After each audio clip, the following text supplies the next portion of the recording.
실손보험은 본인 부담금만 빼고 실제로 손해본 비용을 보상해주는 보험인데요. 비급여 치료에 대해서 보장을 해주지 않는 지금은 우리가 가입해야 하는 영순위 보험으로 꽂히고 있는 듯합니다. 대한민국 국민 중 무려 3,997만 명, 거의 4,000명에 달하는 국민이 실손보험에 가입하고 있다는 통계가 있을 만큼 국민건강보험 못지않게 정말 중요한 보험인 것 같습니다. 그런데 이렇게 많은 분들이 실손보험에 가입하고 있다는 것도 알겠고 또 좋은 보험이라는 것도 알겠는데 그래서 뭐 어떻게 하라는 거지? 하고 그런 분들이 많으신 것 같아요. 실손보험의 진짜 혜택을 잘 활용하지 못하는 분들도 많으시고 잘 알지 못하기 때문에 불필요한 지출을 하고 계신 분들도 정말 많은 것 같은데요. 오늘은 우리가 알지 못했던 실손보험의 활용 방법에 대해 알아보고 실손보험 청구 시 주의사항까지 제대로 한번 알아보도록 하겠습니다.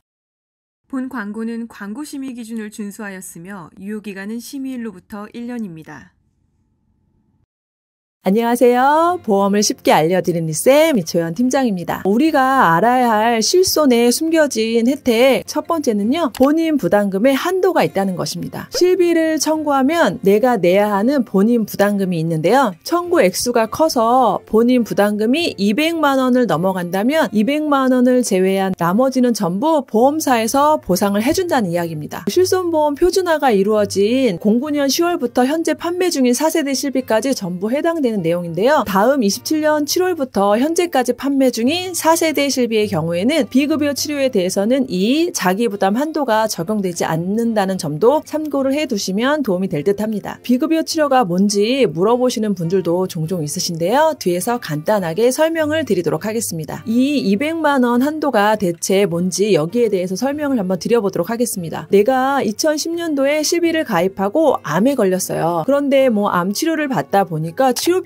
5천만 원이 나왔습니다. 그럼 본인 부담금 10%를 공제하고 돌려주니까 내가 내야 할 돈은 500만 원이겠죠. 하지만 이 본인 부담금 한도가 얼마라고 말씀드렸죠? 네, 200만 원이라고 말씀드렸죠? 200만 원 한도이기 때문에 5천만 원 중에서 본인 부담금 200만 원을 뺀 4,800만 원을 돌려받을 수 있다는 이야기가 되겠습니다. 이전 영상에서 소개드렸던 국민건강보험공단의 본인 부담 상한제와 마찬가지로 개인이 부담해야 할 부담스러운 수준의 의료비로부터 걱정을 덜어줄 수 있는 엄청난 장점인 거죠. 그러면 이번에는 현재 판매 중인 4세대 실손보험을 예를 들어 한번 보겠습니다. 4세대 실비는 자기 부담금 비율이 높아져서 급여에 대해서는 20%, 비급여에 대해서는 30%의 자기 부담금이 있는데요. 암이 발생해서 급여 치료가 4천만이 나왔다고 가정할게요. 실비에서 3,200만 원을 보장해 줬는데도 내가 내야 할 돈이 800만 원이라니 좀 부담이 될 수 있죠. 하지만 이 800만 원은 본인 부담금 한도를 초과했죠. 그래서 600만 원을 또 추가로 보장을 해줍니다. 이게 바로 연간 자기 부담금 한도라는 안전장치 덕분인 거죠. 하지만 4세대 실비부터는 보험료가 상당히 저렴해진 만큼 비급여 치료에 대해서는 이 자기 부담금 한도가 없어졌어요. 비급여 치료를 받았다면 한도 없이 자기 부담금을 전부 부담을 해야 합니다. 급여와 비급여가 뭔지 잠깐 설명을 드리자면 국민건강보험 적용이 되면 급여 적용이 되고 국민건강보험공단에 적용이 되지 않으면 비급여 치료라고 생각을 하시면 됩니다. 예를 들어서 환자에게 꼭 필요한 진료나 치료, 약제 등 보험공단에서 인정해주는 것들은 급여 항목이라고 보시면 되고요. 꼭 필요한 건 아니지만 더하면 좋은 것들, 예를 들어서 엑스레이는 급여지만 굳이 MRI까지 찍겠다. 그럼 이건 비급여 항목이라는 얘기입니다. 그리고 보험공단에서 시행하는 본인 부담 상한제와 오늘 소개해드린 연간 자기 부담금 한도는 전혀 다르다는 것을 말씀을 드립니다. 이걸 헷갈려 하시는 분들이 많으신데요. 본인 부담 상한제는 급여에만 해당이 되고요. 2세대, 3세대 실비라면 급여까지도 해당되는 거니까 실비의 연간 자기 부담금 한도가 훨씬 더 좋은 조건이라고 보시면 됩니다. 4세대 실비 역시 비급여에 대한 연간 자기 부담금 한도는 없지만 가격이 저렴하고 충분히 좋은 조건이니까 실비가 아직 없으시다면 바로 가입하시는 것을 또 추천을 드립니다. 그리고 실비를 보험을 가지고 계신 분들이라면 꼭 끝까지 유지하시는 걸 추천을 드리겠습니다. 꼭 알아야 하는 실손보험 활용 방법 두 번째는요, 실비에 납입 중지 제도가 있다는 점이에요. 납입을 중지해야 하는 상황인데 잘 몰라서 계속 보험료를 내고 있었다면 환급을 받을 수도 있습니다. 2009년 10월 실비보험 표준화 이후라면 전부 적용이 대상이고요. 해외에서 3개월 이상 장기 치료를 하게 되거나 회사에서 단체 실비가 가입되어 있는 경우 보장받지도 않은 기간에 실비를 유지하거나 또는 단체 실비 가입자분들은 실비를 이중으로 납부를 하기도 하죠. 만약 해외에서 3개월 이상 체류를 하게 된다고 하면 내가 해외에 있던 기간 동안 냈던 실비보험을 환급을 받을 수가 있습니다. 체류 사실을 입증할 수 있는 서류를 발급받아 보험사에 제출을 하시면 그 기간 동안 납입했던 보험료를 환급을 해줍니다. 그리고 보험료를 냈다가 다시 돌려받는 게 번거로우신 분들은 해외 실손보험을 가입했는지 확인을 해 보셔야 하는데요. 유학이나 장기 해외 출장으로 3개월 이상 해외에 체류하게 됐는데 해외 실손보험에 가입한 경우 보험료를 환급받을 수 있는 게 아니라 납입 중지 신청도 가능을 합니다. 해외 실손을 가입한 분들이라면 이렇게 미리 납입 중지를 신청하는 게 덜 번거로우실 거예요. 그리고 회사 단체 실비 가입자분들의 경우 퇴사를 하거나 퇴직 이후에 실비가 없으니까 개인 실비를 알아보게 되는데요. 이때 병력이나 나이 때문에 실비보험 가입이 힘든 경우가 있습니다. 정말 난처한 상황이겠죠. 이런데 이런 일을 피하고자 단체 실비가 있지만 개인 실비까지 따로 가입하고 매달 돈을 내고 계신 분들이 생각보다 정말 많은 것들을 보게 되는데요. 이럴 때 납입 중지를 시켰다가 퇴사를 하는 등 내가 필요한 시점에 다시 부활을 시키면 되는데요. 2022년까지는 내 개인의 실비만 중지를 시킬 수가 있어서 꼭 단체 실비 보장을 받아야 했어요. 하지만 23년부터는 반대로 단체 실비를 중지시키는 게 가능해졌습니다. 회사에서 지불해주던 단체 실비 비용이 나에게 환급이 되는 거죠. 그런데 또 조금 생각해보면 이 단체 실비를 다시 살리는 경우 문제가 한 가지가 있습니다. 바로 옛날 실비를 가입했더라도 실손보험을 살리는 시점이 되면 현재 판매 중인 실비로만 살려낼 수가 있었던 건데요. 하지만 이런 불편한 점 역시 23년부터는 전부 해결이 됐고요. 예전 실비로도 그대로 살려낼 수 있다고 보니 단점은 전부 사라지고 좋은 기능이 생긴 거라고 보시면 되겠습니다. 회사에서 단체 실비를 가입하신 분들은 꼭 활용하시면 좋을 듯 합니다. 그런데 또 상담을 하다 보면 이런 경우도 있죠. 제가 그냥 둘 다 유지를 하고 두 곳에서 보장을 받을 거예요 라는 분들도 있으신데요. 얼핏 보면 그렇게 좋은 방법일 수 있겠네 하겠지만 실손보험은 실제 손해보험 금액의 비례 보상을 하기 때문에 두 보험회사에서 보상금을 나누어서 보상을 하게 됩니다. 청구 금액에 따라 자기 부담금이 조금 상쇄되는 효과가 생길 수는 있지만 이 정도 때문에 보험료를 이중으로 낼 필요는 없다고 봅니다. 이런 분들을 위해 나온 게 납입 중지 제도니까 잘 활용하셔서 이직이나 퇴직 등 단체 실비를 유지할 수 없는 상황이 됐을 때 적극적으로 활용하시면 좋겠습니다. 그리고 단체 실비는 있지만 주기적인 치료를 받거나 병력으로 인해서 개인 실비 가입이 제한하는 분들도 정말 많으신데요. 이런 경우엔 퇴직하시기 전에 심사를 통해 단체 실비를 개인 실비로 진행해 주기도 합니다. 5년간 청구 금액이 200만 원 이하이거나 중증 질환이 없는 분들만 가능하긴 하지만 사소한 감기나 눈병에도 가입이 힘들어지는 개인 실비보다 훨씬 완화된 심사 조건이니까요. 이런 전환 제도 역시 잘 활용하시면 좋을 것 같습니다. 그리고 실손보험 활용 세 번째는요. 이 부분도 정말 중요한데요. 실손보험을 청구할 때 타이밍이 있습니다. 여러분은 실비 청구를 언제 하실까요? 병원에 다녀와서 바로 하시는 분들도 있으시고 치료가 다 종결된 이후에 하시는 분들도 있으시고 3년치 서류를 모아서 한 번에 청구하시는 분들도 계실 거예요. 그런데 제 고객님들을 보면 바로바로 청구하시는 분들이 굉장히 많은 걸 보는데요. 하지만 저는 절대로 바로 청구하지 않습니다. 그 이유를 말씀을 드리자면 보험 청구를 하게 되면 청구 이력이 ICPS라는 보험 신용정보 종합 시스템에 남게 됩니다. 그리고 이 남은 정보를 손해보험사나 생명보험사 모두 할 것 없이 이 청구를 전부 조회할 수 있게 되는 거죠. 쉽게 얘기하면 내가 보험을 가입하려고 하는데 내 청구 이력을 보험사에서 이미 전부 열람을 할 수 있고 알릴 의무에 해당하지 않는 병역 사항인데도 여러 번 청구했거나 보험사 입장에서 손해볼 확률이 높다고 판단이 되면 이 보험 가입에 불리하게 적용이 될 수가 있다는 것입니다. 우리가 보험 청구를 할 수 있는 기간은 직업 사유가 발생한 날부터 딱 3년인데요. 서류만 준비해 두신다면 1년 전 치료든지 2년 전 치료든지 청구를 할 수가 있습니다. 이 자료를 보시게 되면 더 쉽게 이해를 하실 수 있을 거예요. 우리가 보험을 가입할 때 의무적으로 보험사에 알려야 하는 고지사항인데요. 이 고지사항에 헛갈려 하시는 분들이 많으셔서 구체적으로 한번 설명을 드려보겠습니다. 크게 세 가지 질문이 있습니다. 이 3가지 질문으로는 3개월 내에 진단이나 질병 의심 소견으로 치료약 처방이 있는지를 묻고요. 1년 이내 추가 검사, 재검사 이력이 있는지 묻습니다. 마지막으로 5년 내에 보는 게 좀 많은데요. 입원이나 수술, 계속해서 7일 이상 치료, 또 30일 이상 약 처방 등 중대한 질병 진단, 여기까지 보험사에서 반드시 사실대로 알려야 하는 고지 의무 사항들인데요. 이 고지 의무 사항을 위반했을 경우 보험금 지급이 거절이 되거나 보험이 강제 해지될 수 있습니다. 그런데 만약 내가 보험 가입을 하려고 이 고지 사항을 체크해 봤더니 나는 2년 전에 검사 몇 번 받았는데 1년 이내에 아니니까 해당이 되지가 않죠. 그리고 6개월 전에 약을 일주일치 정도 처방을 받았고 3개월 내 치료 이력이나 5년 내 30일 이상 약 복용은 해당되지 않았습니다. 그런데 보험사에서 보험 가입을 거절하거나 혹은 재심사 통보가 나오는 경우가 있어요. 이유는 내가 청구한 이력이 조회가 되니까 해당 병력에 대한 자세한 정보를 요구하거나 질병 코드가 인수 기준에서 벗어났다면 거절이 될 수가 있다는 겁니다. 제가 이렇게 상담을 하거나 일을 하면서 실제 이런 경우들이 정말 많은데요. 이런 식으로 보험금 청구를 치료 직후에 하게 되면 고지 상황에 해당되지도 않는데 인수에 제한이 생기는 일반적인 상황이 발생할 수도 있습니다. 특히나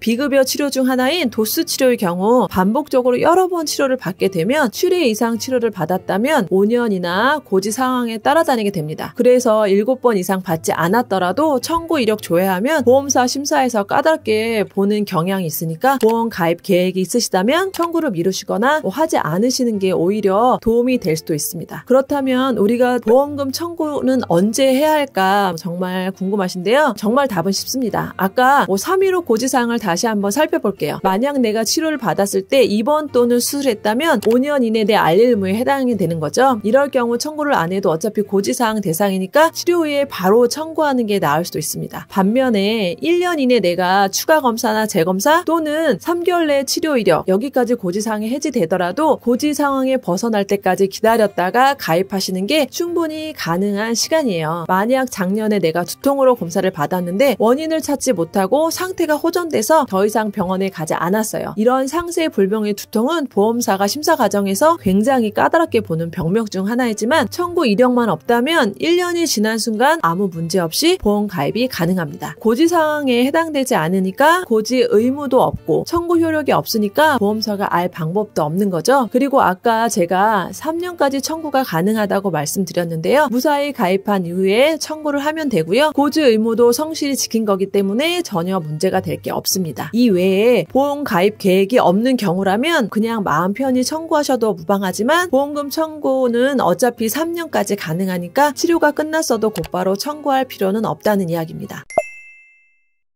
오늘은 우리에게 가장 중요하다고 할 수 있는 실손보험의 여러 가지 활용 방법에 대해서 알아봤는데요. 실손보험 가입자분들에게 중요하지 않은 내용이 없어요. 요약을 한번 해보자면 실손보험 본인 부담금 한도는 200만 원으로 제한되어 있다. 3개월 이상 해외 체류 시 환급받거나 납입 중지를 중지시킬 수 있다. 단체 실비와 개인 실비를 둘 다 가지고 있다면 하나는 납입 중지를 시켜놔야 합니다. 그리고 세 번째, 실비 청구는 바로바로 하면 큰 낭패를 볼 수 있기 때문에 좀 미루시라. 이렇게 정리를 해드릴 수 있겠는데요. 보기만 해도 복잡하고 어려운 실손보험 약관에서 정말 조그만 자리를 차지하고 있는 정보들이지만 활용도는 정말 좋으면서도 많은 분들이 모르고 계시는 정보라 오늘 내용을 주변에 함께 공유하시면 좋을 듯 합니다. 그러면 몰라서 제대로 보장을 받지 못하거나 고액의 치료비로 힘들어하는 상황을 많이 줄일 수 있을 거라고 생각합니다. 제가 정말 자주 보험을 과도하게 가입하지 마시고 최소한 꼭 필요한 특약만 집중해서 가입하면 된다고 말씀드리는데요. 이런 얘기를 많이 드리는 이유가 실손보험에 이런 엄청난 혜택이 없었다면 여러분에게 보험을 최소화하라고 이런 얘기를 제대로 못 드렸을 거예요. 어떻게 보면 실비를 가지고 있다는 사실 하나만으로 다른 보험에 나갈 지출을 정말 많이 줄일 수가 있습니다. 그래서 이 실비는 최대한 오래 유지하셔야 한다고 생각하고요. 옛날 실비가 비싸서 유지하기 힘드신 분들은 4세대 실손으로 전환도 고려해보시면 좋을 것 같습니다. 오늘 영상이 도움이 되셨다면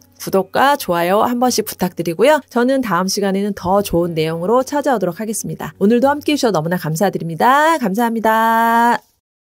본 광고는 광고 심의 기준을 준수하였으며 유효기간은 심의일로부터 1년입니다.